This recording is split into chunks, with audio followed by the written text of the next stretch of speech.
let's be clear.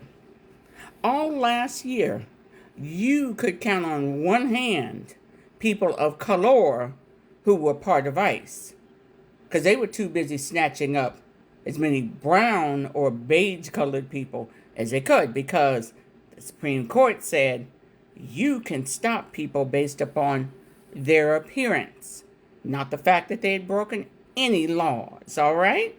So now that they've moved ICE into our airports, they've decided to add a little color to the mix. Now remember, in the last year, DOJ got a lot of people fired. A lot of people are without income, so they're accepting this job. Like these two young black men. There's black women you'll find walking around out there too, because they have bills to pay, families to support. But I want you to understand, they didn't care about people of color before people began to comment about how many Caucasian people were dragging people out of cars, beating them, mistreating them. And now they've decided to push them to the forefront. Yeah, that's exactly what they did. I believe it is a deliberate effort to be able to say, what do you mean? There are people of color who work for ICE.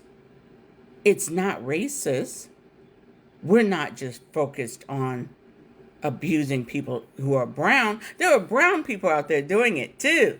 Yeah, that load of bull. Because suddenly now, there's all of these ICE agents with the TSA agents who are not being paid, mind you. The ICE agents are. So side by side, you've got people standing side by side and they're being paid, but they're not being paid. Make that shit make sense. Yeah. It garnered attention and debate online. Why would black ICE officers be working in TSA?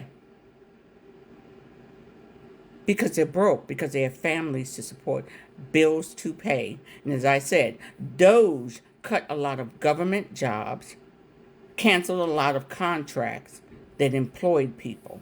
See, when we saw ICE slamming people to the ground, we started questioning. So if you find black men or women working in airports for TSA, you understand it's about the paycheck. But some of you need to rethink that job because you're being used as tokens. You're copying the slave catchers of old.